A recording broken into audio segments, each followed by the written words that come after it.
अस्सलाम वालेकुम। आज अताउल्लाह तारड़ ने सारी हदें पार कर दी। मुझे लगता है इमरान खान न्याजी तुम दोनों का बाप टी, तुमने साफियों का भी नाम मिट्टी में मिला दिया। साफत कर चमचा ना बन। वो हाल भुट्टो का हुआ था, लिख लो तुम्हारे महात्मा का भी वो ही हाल होगा। बस ये कहने की देर थी। उसके बाद भट्टी ने वो कर दिखाया जो तारड़ के वहमो गुमान में भी नहीं था। का पारा ही मुक्का दे मारा, नदीम मलक ने शो से निकाल दिया। चले नाजरीन, पहले ये वीडियो देखते हैं फिर इस पर बात करेंगे। चैनल को सब्सक्राइब लाजमी कर लें और बेल आइकन को भी प्रेस कर दें ताकि इस तरह की मजीद वीडियो आप तक पहुंच सके। मोहब्बत का शुक्रगुजार हूं। चलें वीडियो आपकी है वही मेरी है। बिल आखिर छोटा वजीर, फिर बड़ा वजीर, फिर सीनियर वजीर, फिर वजीर आजम, अल्लाह तरक्की दे।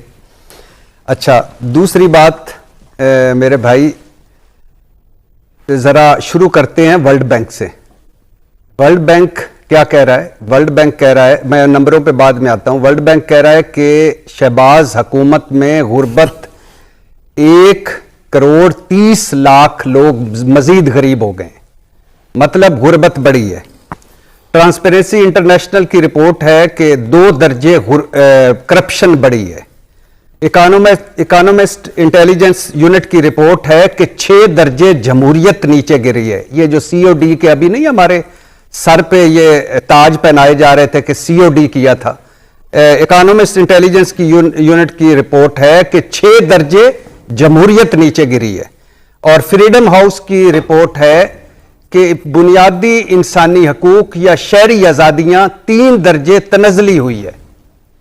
और यह भी आपको पता होना चाहिए कि हम 6 जंगज़दा मुल्कों के साथ हमें वर्ल्ड बैंक ने रखा हुआ है। पता होना चाहिए कि हमारी औकात और हैसियत यह है कि IMF का वफ्द जो है वो चीफ जस्टिस हमारे से ब्रीफिंग ले रहा था।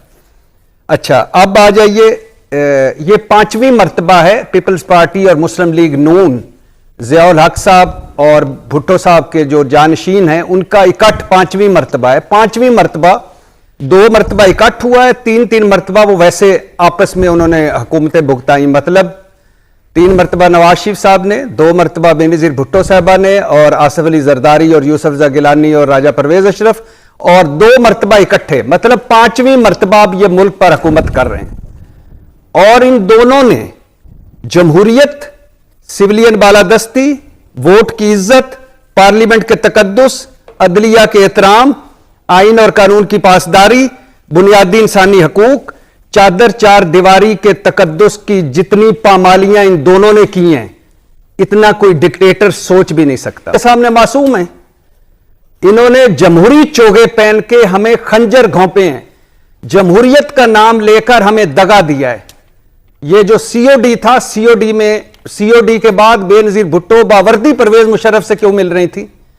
COD के बाद शहबाज शरीफ साहब और चौधरी निसार क्या करने जाते थे GHQ? COD के बाद नैब क्यों नहीं खत्म हुआ? और COD का यह मतलब है कि आप दोनों मिलकर एक तीसरे फरीक पर जाली मुकदमे बनाए, मनगढ़ंत मुकदमे बनाए, उनकी औरतों के दुपट्टे खींचें, उनका इलेक्शन चोरी करें, 26वीं आईनी तरमीम यानी आजाद अदलिया का सवा सत्यानाश करें, पीका लाएं आप चादर चार दीवारी के बुनियादी इंसानी वो तकद्दुस पामाल करें, बुनियादी इंसानी हकूक आप वो तबाह करें। यह COD का मतलब था। यह सीखा है आप सारों ने। यह है आपकी जद्दोजहद। जब भी आपको मौका मिला है, जब भी आपको मौका मिला है, और कामरान शायद जी आप पीछे जरा चले जाएं। 1971 में भुट्टो साहब उन 4 किरदारों में से एक थे जो जिनकी वजह से मुल्क टूटा। जो बचा खचा मुल्क था वो उसमें 1988 में पीपल्स पार्टी और मुस्लिम लीग की बारियां लग गईं। और 1988 से पहले का पाकिस्तान देख ले, 1988 के बाद का पाकिस्तान नहीं यार, लंबा नहीं। उन्होंने पाकिस्तान को कशकोलिस्तान बनाया। और आज मैं अभी आपके अगले प्रोग्राम में हम ले आएंगे, यही पैनल रखिएगा। बेनजीर, आखिरी चंद जुमले। बेनजीर भुट्टो साहबा का पहला साल मुकम्मल होता है जब नवाज शरीफ साहब का पहला साल मुकम्मल होता है। जान कि पहली बात तो यह है कि मैं माजरत चाहता हूं, मैंने जमहूरियत और सुप्रीम कोर्ट की आज़ाद अदलिया या इनका नाम ले लिया। ये वाकई डिज़र्व नहीं करते, ना ये हैं। इनकी पार्टियों में जमहूरियत नहीं है, इनके ख़ानदानों में जमहूरियत नहीं है, इनके फैसलों में जमहूरियत नहीं है। इनका जमहूरियत से क्या तल्लक है? इनको ये ज़रा आसान ज़रिया लगा है हम पे हुक्मरानियाँ करने का। 5-5 बर्रे आजमों में जायदादें, एक सरे महल खरीद के बेच गया, दूसरे को पता ही नहीं कि एवन फील्ड है किसका, और लगे हुए हैं कि उसने घड़ी बेची है तो उसने और ये है इनकी जमहूरियत। अब दूसरा आपने एक बड़ा अच्छा पॉइंट उठाया और वो है कि इनको कुछ सोचना चाहिए इसके लिए। एक तो ये है कि आपका पता चल गया आप कौन लोग हैं, यानी आप सदर हैं, चेयरमैन सेनेट हैं, गवर्नर पंजाब हैं, गवर्नर केपी हैं, आप इत्तेहादी हैं, लेकिन हमें क्या पता क्या हो रहा है, क्या पता नहीं कौन कर रहा है, किससे क्या हो रहा है, हमें तो फरियाल तालपुर थी। अब ये है इनकी जमहूरियत, अब ये इतनी सी होता रहे होगा, अभी आपके साथ दोबारा होगा, थोड़ा सा इंतजार कर ले।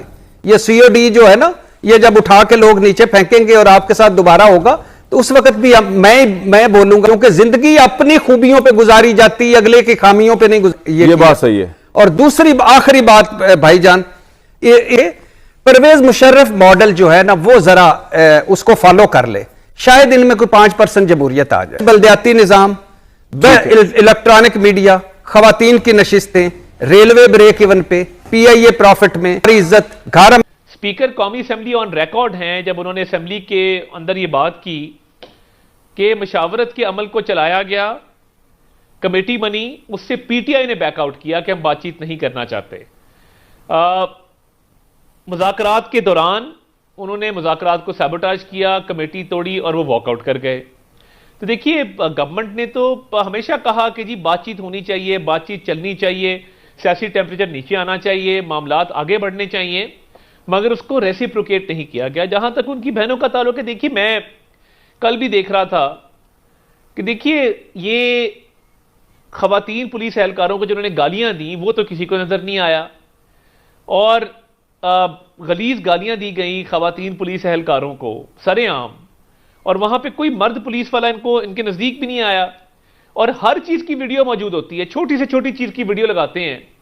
जो ये क्लेम कर रहे हैं जी बड़ी हाई हैंडेड से धक्के दिए गए, घसीटा गया, उसकी कोई वीडियो एविडेंस सामने लाए हैं। अगर ये हुआ, चले हम इसको कंडेम भी कर देते हैं, मगर इनके दौर में, मैं जस्टिफाई नहीं कर रहा, मैं बिल्कुल कह रहा हूं कि अगर इनके साथ ये हुआ जिसका कोई सबूत ये देने से कासे रहे हैं, हम कंडेम भी कर देते हैं। मगर इनके भाई साहब ने सरेआम कहा कि मरियम बीबी मेरा नाम ना लिया करो इतना ज्यादा। आपको याद होगा वो जलसा, वो काबिल इधर तो चले पुलिस सड़क क्लियर करवा रही थी ना, नहीं इधर तो देखे ना, खवातीन पुलिस एहलकार सड़क क्लियर करवा रही हैं, वो कह रही है सड़क छोड़ दें, रास्ता बंद ना करें, ये रिक्वेस्ट कर रही हैं, आगे से ये गालियां दे रही हैं। और इनके भाई साहब एक खातून पॉलिटिशियन को कह रहे हैं कि मेरा इतना नाम ना लिया करो, तुम्हारा खावंद नाराज हो जाएगा। ये हमने सारों ने सुना, मैं बड़ी तकलीफ हुई। तारिक साहब, किसी चीज को भी नामुनासिब हरकतों को जस्टिफाई तो नहीं किया जा सकता, लेकिन अगर आप उसकी फैमिली को उससे इंटरेक्शन करने दें तो वो शायद हमारी पॉलिटिकल नॉर्म्स के अंदर एक अच्छा जेस्चर होगा।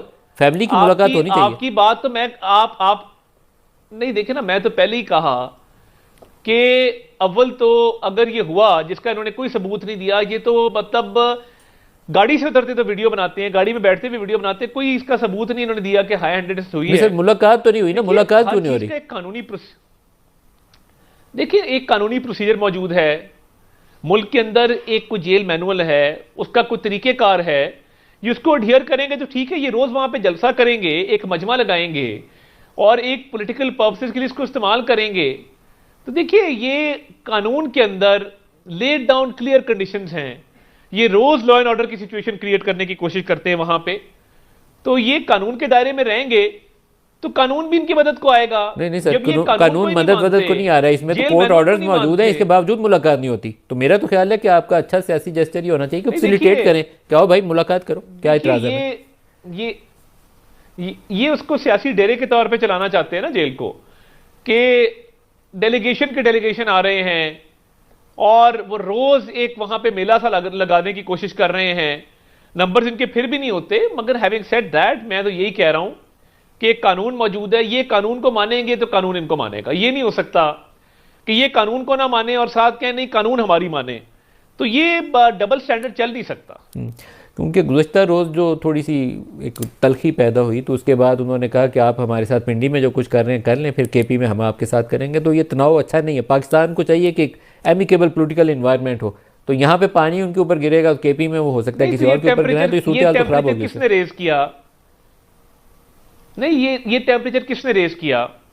किसने गालम गलोच के कल्चर को फरोग दिया, किसने लोगों के घरों पे अटैक करवाए, किसने लोगों के घरों की खवातीन को जेलों में बंद किया, किसने एक बेटी को बाप के सामने गिरफ्तार किया, किसने एक बहन को चांद रात को गिरफ्तार किया, और उसके बाद इस कल्चर को परवान चढ़ाया कि खवातीन के हवाले से कमेंट देना और कहना कि क्योंकि ये बाहर निकलती घर से इसके खिलाफ कमेंट जायज है, जो घर बैठी उसके खिलाफ कमेंट जायज है। देखिए ये जो कल्चर है।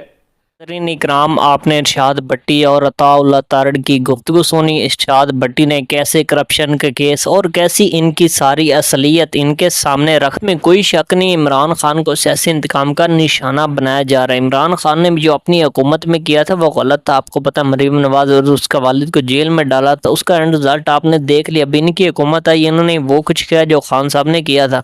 नाज़रीन, इसमें नुकसान पाकिस्तान का और पाकिस्तान की आवाम का। हमारे सियासतदानों को चाहिए अपनी सियासी लड़ाई छोड़कर मुल्क पर फोकस करें, क्योंकि हमारी मैशत दिन ब दिन नीचे जा रही और बेरोजगारी महंगाई बढ़ रही है। इसमें फायदा किसी का भी नहीं है, सबका नुकसान है। उसके अलावा आपको पता है हमारे सियासतदान अपनी माजी की गलतियों से भी सीख हासिल नहीं करते। जैसा कि जुल्फकार अली भुट्टो को फांसी पर लटकाया गया, ये फिर उस तारीख को दोहरा रहे। नजरिए ये इमरान खान के साथ भी वही कुछ कर रहे हैं जो भुट्टो के साथ हुआ था, वो दौर और था। अभी ये इमरान खान के साथ वो कुछ करेंगे तो इनकी 7 नस्लें याद रखी जाएंगी। नाजरीन, पाकिस्तान में जिसकी सबसे ज़्यादा फ़ैन फॉलोइंग है वो इमरान खान है। तकरीबन 90% अवाम जो है वो इमरान खान के साथ है। अभी ये इलेक्शन करवा लें शफाफ तरीके से, जिसको सबसे ज़्यादा वोट पड़ेगा वो इमरान खान हो। तो आप क्या समझते हैं? आप ही अपनी कीमती राय का इजहार कमेंट में ज़रूर किया करें। आपकी राय हमारे लिए बहुत अहमियत रखती है। अगर आपको वीडियो पसंद है, वीडियो को लाइक कर दें, चैनल को सब्सक्राइब लाजमी कर लें और बेल आइकन को प्रेस कर दें ताकि इस तरह की मजीद वीडियो आप तक पहुँच सके। आपकी मोहब्बत का शुक्रगुजार हूँ। मिलते हैं एक न्यू वीडियो में, तब तक हमें दीजिए इजाज़त। अल्लाह हाफिज़। पाकिस्तान हमेशा जिंदाबाद।